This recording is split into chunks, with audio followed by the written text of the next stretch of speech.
जिस दिन मनुष्य को यह ज्ञात हो जाएगा कि वह जिस जीवन को अपना जीवन समझकर जी रहा है वह वास्तव में उसका जीवन है ही नहीं, उसी दिन उसके भीतर पहली बार एक दरार जन्म लेगी और वही दरार प्रकाश का द्वार बनेगी।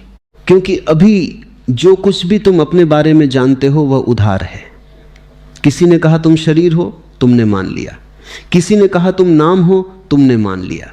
किसी ने कहा तुम जाति हो, धर्म हो, पहचान हो, तुमने स्वीकार कर लिया।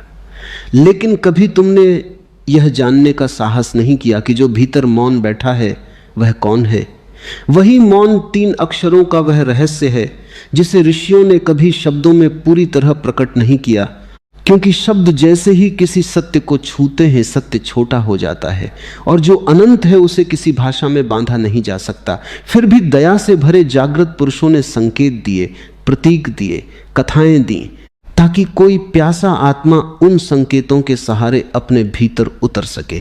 और उन्हीं संकेतों में एक प्राचीन कथा आती है नचिकेता की, एक बालक जिसने मृत्यु के देवता के सामने खड़े होकर पूछा था कि मृत्यु के पार क्या है। सोचो, पूरा संसार धन मांगता है, आयु मांगता है, स्वर्ग मांगता है, लेकिन वह बालक सत्य मांग रहा था, मृत्यु का रहस्य मांग रहा था। और मृत्यु ने उसे पहले बहकाना चाहा, कहा कि स्वर्ण ले लो, राज्य ले लो, सुंदरता ले लो, लंबी आयु ले लो। लेकिन वह बालक अडिग रहा, क्योंकि उसके भीतर कोई ऐसी ज्वाला जल चुकी थी जो संसार की वस्तुओं से बुझ नहीं सकती थी। तब मृत्यु ने कहा कि जो स्वयं को जान लेता है उसके लिए मृत्यु केवल वस्त्र बदलने जैसी घटना रह जाती है। और यही वह क्षण था जहां 3 अक्षरों का रहस्य पहली बार जन्म लेता है। क्योंकि जब मनुष्य भीतर साक्षी बनता है तब वह देखता है कि शरीर बदल रहा है, विचार बदल रहे हैं, भावनाएं बदल रही हैं, लेकिन भीतर कोई ऐसा केंद्र है जो कभी नहीं बदलता। वही आत्मा का दीप है, वही वह कंपन है जिसे प्राचीन योगियों ने अनाहत नाद कहा। विज्ञान आज कहता है कि इस पूरे ब्रह्मांड में सब कुछ ऊर्जा है, पत्थर भी ऊर्जा है, तारा भी ऊर्जा है, तुम्हारा शरीर भी ऊर्जा है। और आश्चर्य यह है कि ऋषियों ने हजारों वर्ष पहले यही बात ध्यान में अनुभव कर ली थी। उन्होंने कहा था कि यह जगत कंपन है, ध्वनि है, और ध्वनि से ही सृष्टि का जन्म हुआ।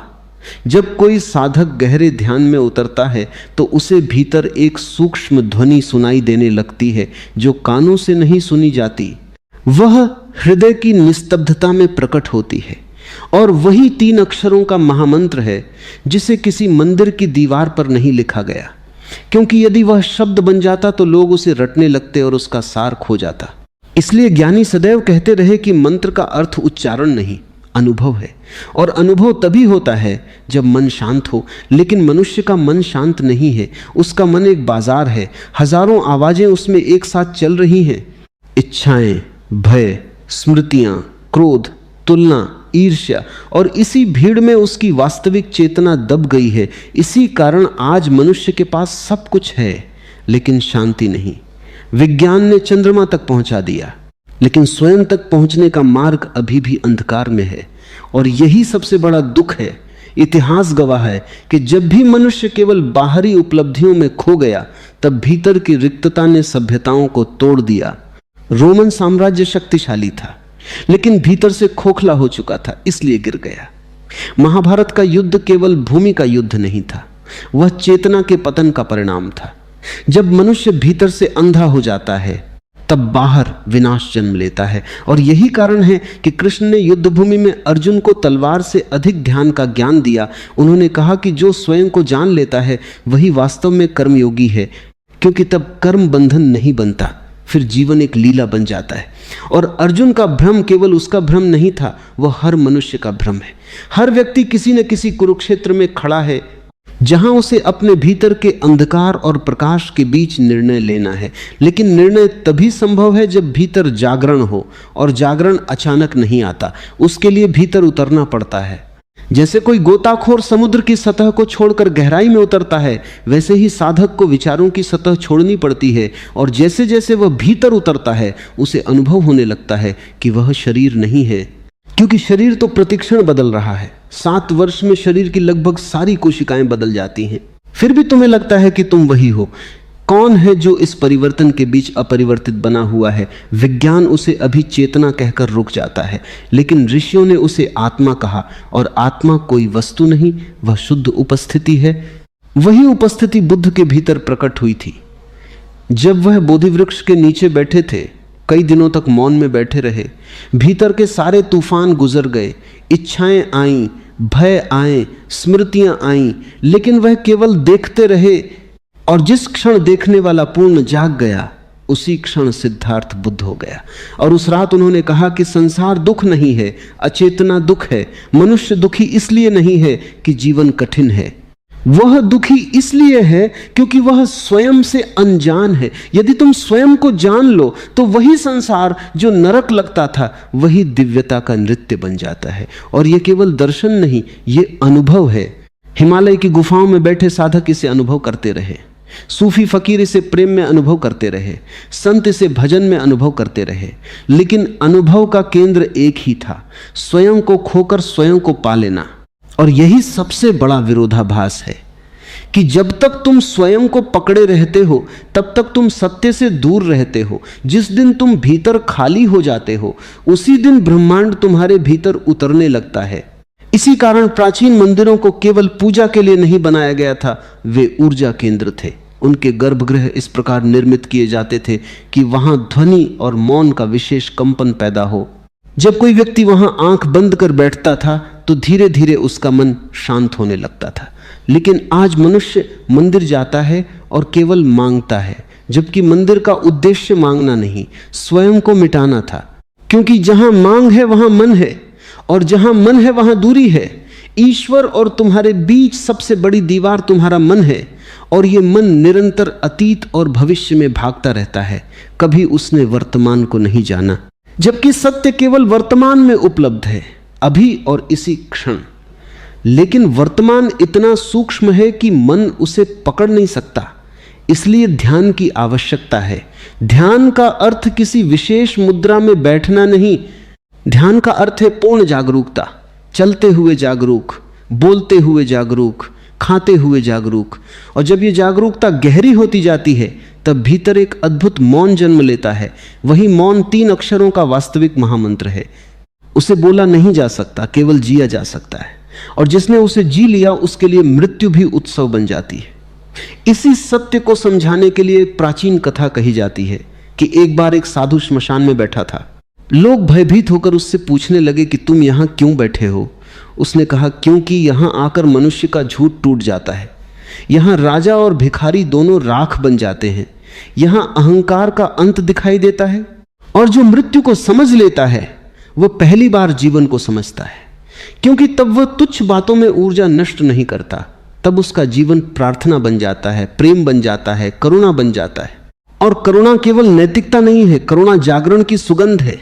जैसे फूल खिलता है तो सुगंध स्वयं फैलती है, वैसे ही जो भीतर जाग जाता है उसके भीतर से प्रेम बहने लगता है। उसे प्रेम करना नहीं पड़ता, वह स्वयं प्रेम बन जाता है, और तब उसके लिए कोई पराया नहीं रहता, पूरा अस्तित्व अपना हो जाता है। यही कारण है कि जागृत पुरुष वृक्षों से भी बात कर लेते थे, नदियों से भी प्रेम कर लेते थे, क्योंकि उन्हें हर कण में वही चेतना दिखाई देती थी। आधुनिक विज्ञान भी अब कहने लगा है कि ब्रह्मांड एक गहरे संबंध से जुड़ा हुआ है। क्वांटम स्तर पर 2 कण दूर होकर भी एक दूसरे से जुड़े रहते हैं।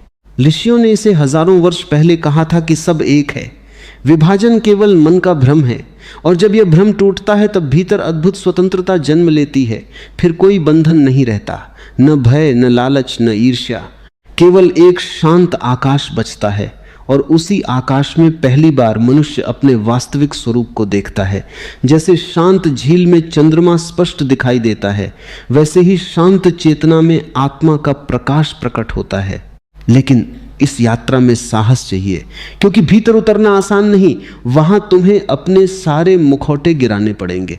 समाज ने जो पहचाने दी हैं उन्हें छोड़ना पड़ेगा, और मन इससे डरता है, क्योंकि मन की पूरी सत्ता ही झूठी पहचान पर टिकी है। इसलिए जब कोई साधक ध्यान में उतरता है तो पहले भीतर अंधकार आता है, बेचैनी आती है, जैसे किसी बंद कमरे की सफाई करो तो पहले धूल उड़ती है, लेकिन यदि साधक धैर्य रखे तो धीरे धीरे सब शांत हो जाता है और फिर एक ऐसी निस्तब्धता आती है जिसमें समय रुक जाता है। वहां न अतीत बचता है न भविष्य, केवल शुद्ध अस्तित्व बचता है। वही समाधि की पहली झलक है और जिसने उस झलक को पा लिया उसके लिए संसार फिर पहले जैसा नहीं रहता, क्योंकि अब वह जान चुका है कि जीवन केवल जन्म और मृत्यु के बीच की दौड़ नहीं बल्कि चेतना का जागरण है। और यही मनुष्य का वास्तविक धर्म है। धर्म किसी पुस्तक में नहीं, किसी पंथ में नहीं। धर्म वह अग्नि है जो अज्ञान को जला देती है, और जब अज्ञान जलता है तब भीतर से जो प्रकाश उठता है वही मुक्ति है, वही निर्वाण है, वही अमृत है। और उसी अमृत की खोज में ऋषि जंगलों में गए, बुद्ध ने राजमहल छोड़ा, महावीर ने मौन धारण किया, मीरा ने विष पी लिया। कबीर ने कहा कि जिसको खोज रहे हो वह तुम्हारे भीतर ही बैठा है। लेकिन मनुष्य बाहर भागता रहा, क्योंकि बाहर का शोर भीतर के मौन से अधिक आकर्षक लगता है। फिर भी हर रात जब वह अकेला होता है, भीतर कहीं एक रिक्तता उसे पुकारती है। वही पुकार आत्मा की है, वही 3 अक्षरों के उस अदृश्य मंत्र की प्रतिध्वनि है। और जिस दिन तुम उस पुकार को सुन लोगे उसी दिन तुम्हारी यात्रा आरंभ होगी। फिर संसार वही रहेगा, लेकिन देखने वाला बदल जाएगा। और जब देखने वाला बदल जाता है तब पूरा अस्तित्व नया हो जाता है। तब हवा में भी संगीत सुनाई देता है, तब मौन भी बोलने लगता है, तब अंधकार भी प्रकाश का द्वार बन जाता है। और अंत में केवल एक गहरी शांति बचती है, इतनी गहरी कि उसमें तुम्हारा नाम भी डूब जाता है, तुम्हारी स्मृतियां भी डूब जाती हैं।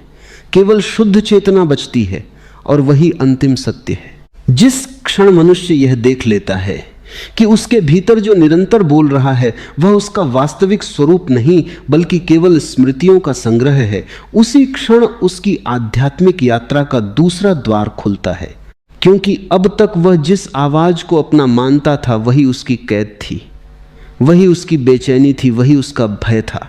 और आश्चर्य यह है कि वह आवाज कभी शांत नहीं होती। वह दिन में भी बोलती है, रात में भी बोलती है, सपनों में भी बोलती है, मृत्यु के भय में भी वही बोलती है। और इसी निरंतर शोर के कारण मनुष्य अपने भीतर छिपे हुए उस सूक्ष्म संगीत को नहीं सुन पाता जिसे ऋषियों ने अनाहत कहा। वह ध्वनि जो बिना किसी टकराव के उत्पन्न होती है, जैसे ब्रह्मांड स्वयं अपने मौन में गा रहा हो। और जिसने उस ध्वनि को सुन लिया उसके लिए जीवन एक रहस्य नहीं रहता, वह स्वयं रहस्य बन जाता है। लेकिन इस सत्य को समझने के लिए पहले यह जानना आवश्यक है कि मनुष्य का मन कैसे काम करता है, क्योंकि मन ही वह जाल है जिसने चेतना को बांध रखा है। विज्ञान कहता है कि मनुष्य का मस्तिष्क हर क्षण असंख्य विचार उत्पन्न करता है और उनमें से अधिकांश विचार पुराने हैं। वही भय, वही इच्छाएं, वही स्मृतियां, वही कल्पनाएं, अर्थात मनुष्य वास्तव में जी नहीं रहा, वह केवल अपने अतीत को दोहरा रहा है।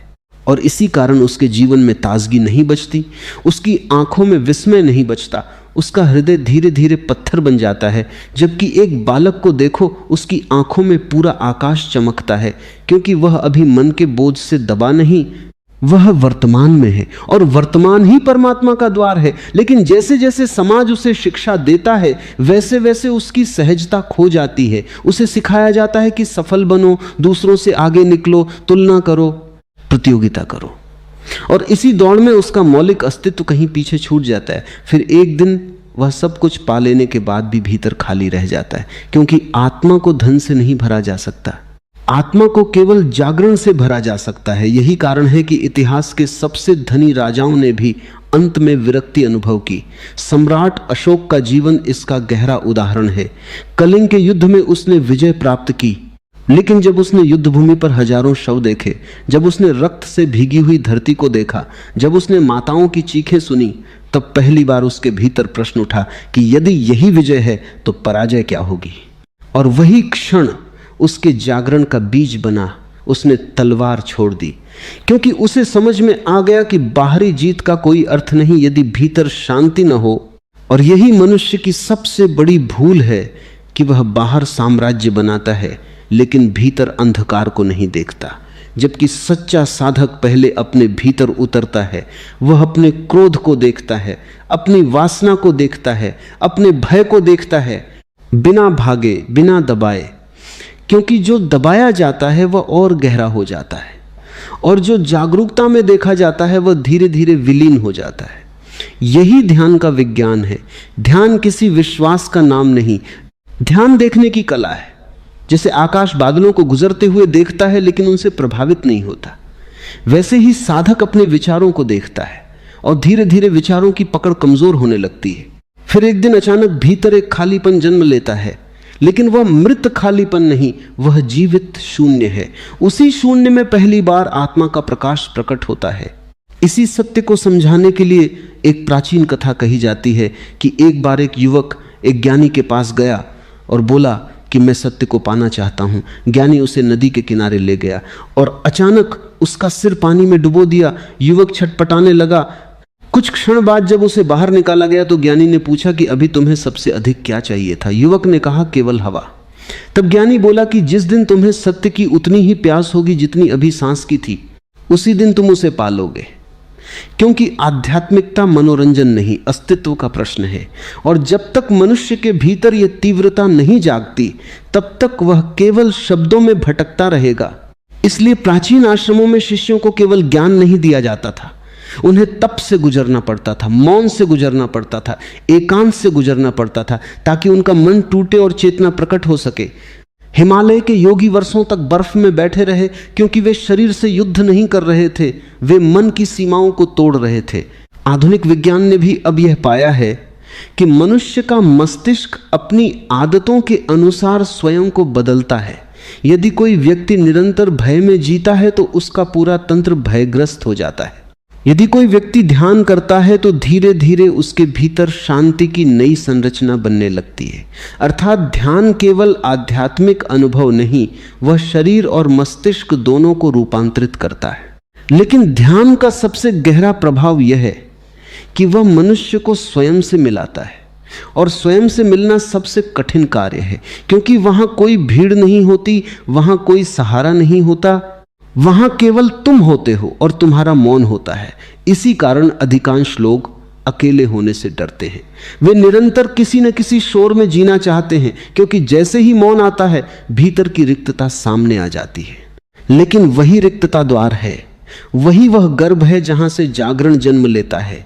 और यही कारण है कि बुद्ध जंगलों में गए, महावीर ने मौन धारण किया, लाओ त्से पहाड़ों में खो गए, क्योंकि सत्य भीड़ में नहीं मिलता। सत्य उस क्षण मिलता है जब मनुष्य पूरी तरह अकेला हो जाता है, जब उसके पास पकड़ने के लिए कुछ भी नहीं बचता। तब अचानक भीतर एक नई दृष्टि खुलती है और वह देखता है कि जीवन वस्तुतः एक स्वप्न जैसा था।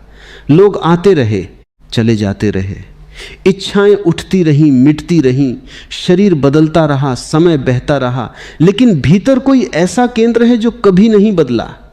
वही साक्षी है, वही चेतना है, और वही 3 अक्षरों का वास्तविक मंत्र है जिसे केवल मौन में जाना जा सकता है। प्राचीन तांत्रिक परंपराओं में कहा गया कि ध्वनि और मौन दोनों एक ही सत्य के 2 छोर हैं। यदि तुम ध्वनि को पूरी जागरूकता से सुनो तो वह तुम्हें मौन तक ले जाएगी। इसी कारण पुराने मंदिरों में घंटियां बजाई जाती थीं, शंख बजाए जाते थे। वे केवल धार्मिक कर्मकांड नहीं थे, उनका उद्देश्य मनुष्य के भीतर कंपन पैदा करना था, क्योंकि ध्वनि चेतना को प्रभावित करती है। आज विज्ञान भी कहता है कि हर ध्वनि शरीर की कोशिकाओं पर प्रभाव डालती है। कुछ ध्वनियां तनाव पैदा करती हैं, कुछ शांति लाती हैं, और प्राचीन ऋषियों ने इस विज्ञान को ध्यान में अनुभव किया था। उन्होंने जाना कि कुछ विशेष ध्वनियां मनुष्य की चेतना को भीतर की ओर मोड़ सकती हैं, लेकिन धीरे धीरे मनुष्य ने केवल शब्द पकड़ लिए और अनुभव खो दिया। इसलिए आज लोग मंत्र तो दोहराते हैं, लेकिन भीतर कोई परिवर्तन नहीं होता, क्योंकि मंत्र का सार शब्द में नहीं, जागरूकता में है। यदि जागरूकता नहीं तो मंत्र केवल ध्वनि रह जाता है, और यदि जागरूकता है तो मौन भी मंत्र बन जाता है। इसी सत्य को एक सूफी फकीर ने कहा था कि जब तक तुम प्रार्थना कर रहे हो तब तक दूरी है, जिस दिन तुम स्वयं प्रार्थना बन जाओगे उसी दिन मिलन होगा। और प्रार्थना बनना क्या है? उसका अर्थ है कि तुम्हारा पूरा अस्तित्व इतनी गहरी शांति में उतर जाए कि वहां कोई मांग न बचे, केवल कृतज्ञता बचे, क्योंकि मांग मन की है और कृतज्ञता आत्मा की। मन हमेशा कुछ चाहता है, आत्मा केवल अनुभव करना चाहती है। और जब अनुभव पूर्ण हो जाता है तब भीतर प्रेम जन्म लेता है। लेकिन ये प्रेम संबंधों का प्रेम नहीं, ये अस्तित्व का प्रेम है। इसमें कोई स्वामित्व नहीं, कोई भय नहीं, कोई शर्त नहीं। ये वैसे ही बहता है जैसे नदी बहती है, जैसे सूर्य प्रकाश देता है। और जिसने इस प्रेम को जाना वह पहली बार स्वतंत्र हुआ, क्योंकि संसार की सारी जंजीरें भय से बनी हैं और प्रेम भय को भंग कर देता है। इसी कारण इतिहास में जो लोग प्रेम से भरे थे वही सबसे अधिक क्रांतिकारी हुए, चाहे वह बुद्ध हो, चाहे ईसा हो, चाहे कबीर हो। क्योंकि प्रेम मनुष्य को व्यवस्था के झूठ से मुक्त कर देता है, और व्यवस्था हमेशा भय चाहती है, क्योंकि भयभीत मनुष्य को नियंत्रित करना आसान होता है। लेकिन जागृत मनुष्य को कोई नियंत्रित नहीं कर सकता, क्योंकि उसकी स्वतंत्रता भीतर से आती है। और यही वास्तविक क्रांति है। बाहर की क्रांतियां केवल सत्ता बदलती हैं, भीतर की क्रांति चेतना बदल देती है। और जब चेतना बदलती है तब पूरा जीवन बदल जाता है। तब साधारण चीजें भी असाधारण हो जाती हैं। तब एक वृक्ष केवल वृक्ष नहीं रहता, वह जीवित ऊर्जा का स्तंभ बन जाता है। तब आकाश केवल खालीपन नहीं रहता, वह अनंत का अनुभव बन जाता है। तब श्वास केवल शरीर की क्रिया नहीं रहती, वह ब्रह्मांड और तुम्हारे बीच का सेतु बन जाती है। वह ब्रह्मांड और तुम्हारे बीच का सेतु बन जाती है। इसलिए प्राचीन योगियों ने श्वास पर इतना जोर दिया। उन्होंने देखा कि मन और श्वास गहरे जुड़े हैं। जब मन अशांत होता है तो श्वास टूट जाती है, जब मन शांत होता है तो श्वास धीमी हो जाती है। और यदि श्वास को जागरूकता से देखा जाए तो धीरे धीरे मन भी शांत होने लगता है। यही कारण है कि ध्यान की अनेक विधियां श्वास से आरंभ होती हैं, क्योंकि श्वास वर्तमान में होती है। तुम अतीत में श्वास नहीं ले सकते, भविष्य में भी नहीं। श्वास सदैव अभी में होती है, और जो अभी में उतर गया वही सत्य के निकट पहुंच गया। लेकिन मनुष्य अभी में रहना नहीं चाहता, क्योंकि अभी में उसका अहंकार टूटता है। अहंकार हमेशा भविष्य चाहता है, कुछ बनने की इच्छा चाहता है, जबकि आत्मा पहले से पूर्ण है, उसे कुछ बनना नहीं, केवल स्वयं को पहचानना है। इसी कारण जागृत पुरुष कहते रहे कि तुम जिसे खोज रहे हो वह पहले से तुम्हारे भीतर है, लेकिन खोज बाहर चल रही है। और यही भ्रम है। यह भ्रम इतना पुराना है कि मनुष्य जन्मों से इसमें भटक रहा है। कभी धन में सत्य खोजता है, कभी संबंधों में, कभी शक्ति में, कभी धर्म के नाम पर कर्मकांड में, लेकिन अंत में हर मार्ग उसे थका देता है। तब यदि सौभाग्य से उसके भीतर प्रश्न जीवित हो जाए, वास्तविक प्रश्न, तो यात्रा आरंभ होती है। और वही प्रश्न उसे मौन की ओर ले जाता है, जहां धीरे धीरे विचारों की धूल बैठने लगती है। और जब भीतर पूर्ण निस्तब्धता उतरती है तब अचानक वह अनुभव होता है जिसे शब्दों में नहीं बांधा जा सकता।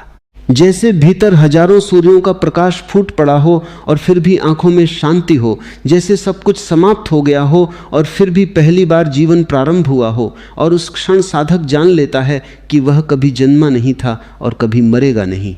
शरीर आएगा जाएगा, मन बदलेगा, समय बदलेगा, लेकिन जो भीतर साक्षी है वो सनातन है, वही परम रहस्य है, वही वह अग्नि है जिसे न जलाया जा सकता है, न बुझाया जा सकता है। और उसी अग्नि को जानना मनुष्य के जीवन का अंतिम उद्देश्य है, क्योंकि उसके बिना जीवन केवल एक लंबा स्वप्न है और जागरण के बिना मृत्यु केवल भय बनी रहती है। लेकिन जिसने स्वयं को जान लिया उसके लिए मृत्यु भी एक द्वार बन जाती है, एक मौन परिवर्तन। जैसे नदी सागर में गिरकर अपना नाम खो देती है और अनंत हो जाती है, वैसे ही जागृत चेतना अस्तित्व में विलीन होकर अमर हो जाती है। और तब केवल मौन बचता है, इतना गहरा मौन कि उसमें पूरा ब्रह्मांड समा जाए। और वही मौन अंतिम मंत्र है, वही 3 अक्षरों का वास्तविक सम्मोहन है जो मनुष्य को संसार से नहीं, स्वयं से मुक्त करता है। रात्रि जितनी अधिक गहरी होती है, प्रभात उतना ही निकट होता है। और मनुष्य के भीतर भी यही नियम कार्य करता है। जब उसकी चेतना अंधकार के अंतिम छोर तक पहुंच जाती है, जब वह अपने ही मन की भूल भुलैया में पूरी तरह थक जाता है, जब इच्छाओं का हर स्वाद फीका पड़ जाता है, जब उपलब्धियों का शोर भी भीतर की रिक्तता को नहीं भर पाता, तब पहली बार उसके भीतर एक मौन पुकार जन्म लेती है।